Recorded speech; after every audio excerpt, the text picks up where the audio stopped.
Chapter 39. Kafalah. Chapter 1. Al-Kafalah. Narrated Muhammad bin Amr al-Aslami that his father Hamza said,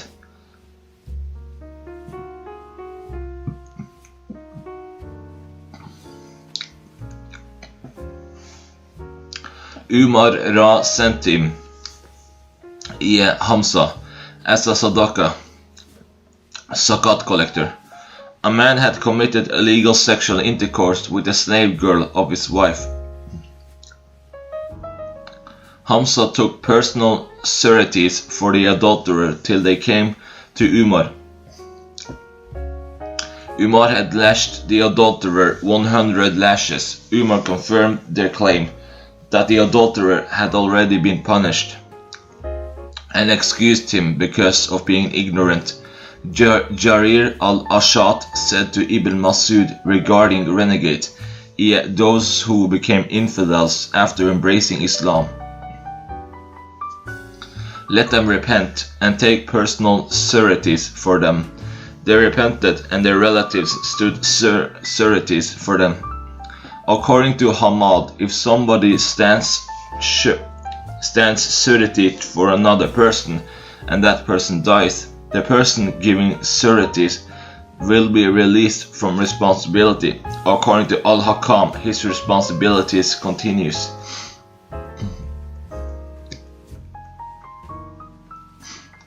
Narrated Abu Huraira. The Prophet said, an Israeli man asked another Israeli to lend him 1,000 dinars. The second man required witnesses. The former replied, Allah is sufficient as a witness. The second said, I want a surety. The former replied, Allah is sufficient as a surety. The second said, you are right, and lent him the money for a certain period. The debtor went across the sea. When he finished his job, he searched for a conveyance so that he might reach in time for the repayment of the debt. But he could not find any. So he took a piece of wood and made a hole in it, inserted in it 1,000 dinars and a letter to the lender, and then sealed the hole tightly. He took the piece of wood to the sea and said, O Allah, you know well that I took a loan of 1,000 dinars from so and so. He demanded a surety from me, but I told him that Allah's guarantee was sufficient, and he accepted your guarantee.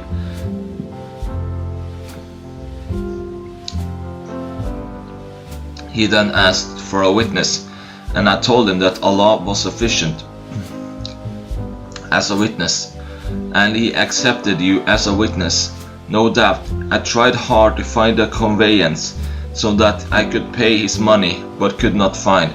So I hand over this money to you, saying that he threw the piece of wood into the sea till it went out far into it. And then he went away. Meanwhile, he started searching for a conveyance in order to reach the creditor's country. One day the lender came out of his house to see whether a ship had arrived, bringing his money, and all of a sudden he saw the piece of wood in which his money had been deposited. He took it home to use for fire.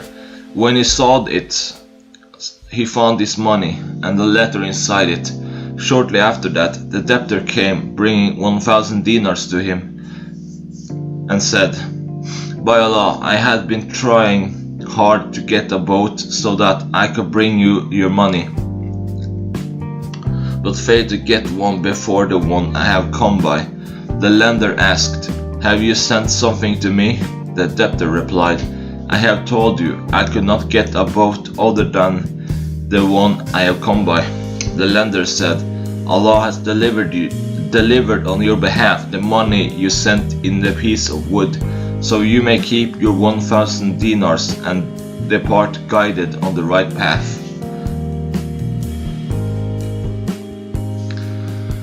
Chapter 2. The statement of Allah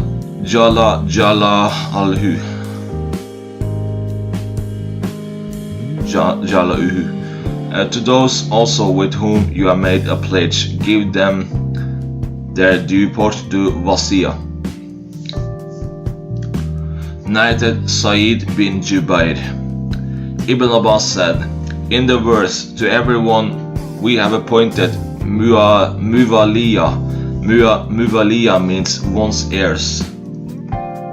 433. And regarding the verse, and those with whom your right hands have made a pledge, Ibn Abbas said, when the emigrants came to the Prophet in Medina, the emigrant would inherit the Ansari, while the latter's relatives would not inherit him because of the band of brotherhood which the Prophet established between them, the emigrants and the Ansar. When the verse, and to everyone we have appointed heirs, 433, was revealed, it cancelled the band, the pledge of brotherhood, regarding inheritance.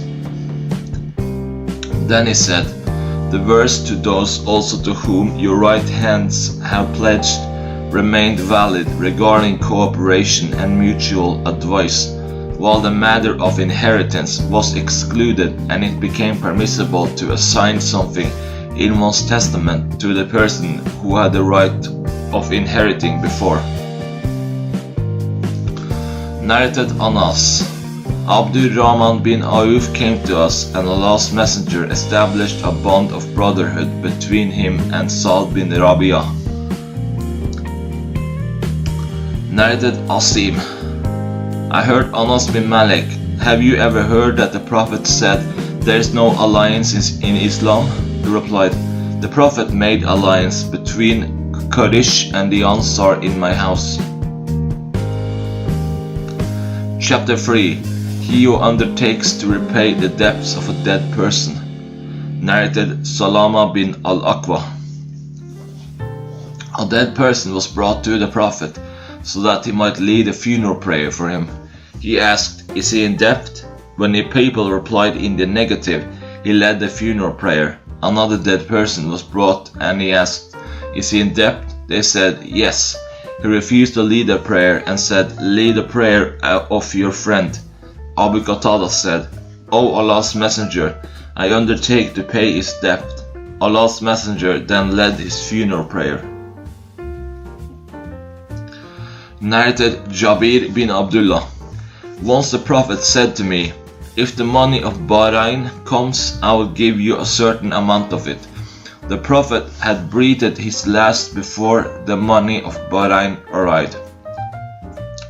When the money of Bahrain reached, Abu Bakr announced, whoever was promised by the Prophet should come to us. I went to Abu Bakr and said, the Prophet promised me so and so.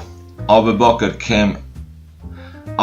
gave me a handful of coins, and when I counted them, they were 500 in number. Abu Bakr then said, take twice the amount you have taken besides. Chapter 4. The pledge of protection given to Abu Bakr.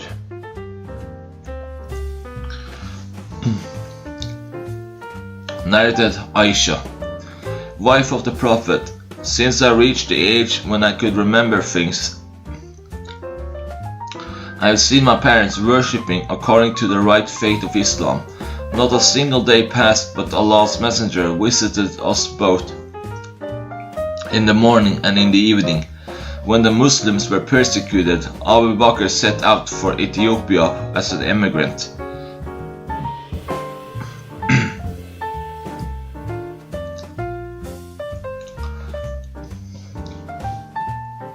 When he reached a place called Bark al-Gimad, he met Ibn Dagna, the chief of the Qara tribe, who asked Abu Bakr, where are you going? Abu Bakr said, my people have turned me out of the country, and I would like to tour the world and worship my Lord. Ibn Dagna said, A man like you will not go out, nor will he be turned out as you help the poor, earn the living, keep good relation with your kith and kin, help the disabled or the dependents, provide guests with food and shelter, and help people during their troubles. I am your protector, so go back and worship your Lord at your home. Ibn ad-Dagna went along with Abu Bakr and took him to the chiefs of Quraysh, saying to them, A man like Abu Bakr will not go out, nor will he be turned out. Do you turn out a man who helps the poor, earn their living, keeps good relations with kith and kin, helps the disabled, provides guests with food and shelter, and helps the people during the troubles? So Quraysh allowed Ibn ad-Dagna's guarantee of protection and told Abu Bakr that he was secure, and said to Ibn ad-Dagna, Advise Abu Bakr to worship his Lord in his house, and to pray and read what he liked, and not to hurt us, and not to do these things publicly. For we fear that our sons and women may follow him. Ibn ad-Dagna told Abu Bakr of all that. So Abu Bakr continued worshipping his Lord in his house, and did not pray or recite Quran aloud except in his house. Later on, Abu Bakr had an idea of building a mosque in the courtyard of his house. He fulfilled that idea and started praying and reciting Quran there publicly. The women and the offspring of the pagans started gathering around him and looking at him astonishingly. Abu Bakr was a soft-hearted person and could not help weeping while reciting Quran. This horrified the pagan chiefs of Quraysh. They sent for ad-Dagna, and when he came, they said, We have given Abu Bakr protection on condition that he will worship his Lord in his house, but he has transgressed that condition and has built a mosque in the courtyard of his house and offered his prayer and recited Quran in public. We are afraid lest he misled our women and offspring. So go to him and tell him that if he wishes he can worship his Lord in his house only, and if not, then tell him to return your pledge of protection, as we do not like to betray you by revoking your pledge, nor can we tolerate Abu Bakr's public declaration of Islam, his worshipping. Aisha added, Ibn ad-Dagna came to Abu Bakr and said, You know the conditions on which I gave you protection, so you should either abide by those conditions or revoke my protection, as I do not like to hear the Arabs saying that Ibn ad-Dagna gave the pledge of protection to a person and his people did not respect it. Abu Bakr said, I revoke your pledge of protection, and I am satisfied with Allah's protection. At that time, Allah's messenger was still in Mecca, and he said to his companions, Your place of emigration has been shown to me.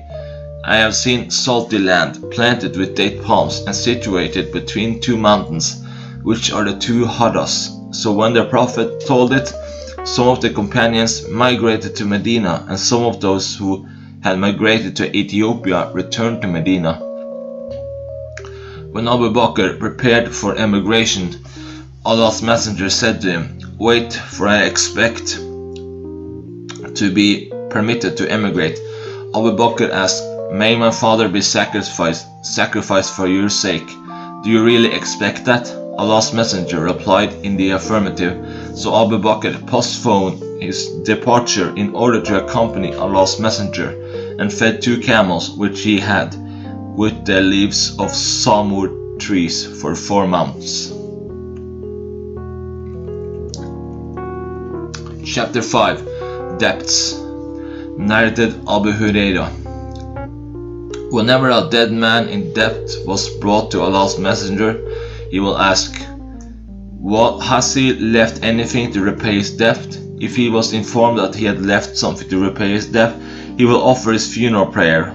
Otherwise, he will tell the Muslims to offer their friend's funeral prayer. When Allah made the Prophet wealthy through conquests, he said, I am more rightful than other believers to be the guardian of the believers. So if a Muslim dies while in debt, I am responsible responsible for the repayment of his debt, and whoever leaves wealth after his death, it will belong to his heirs.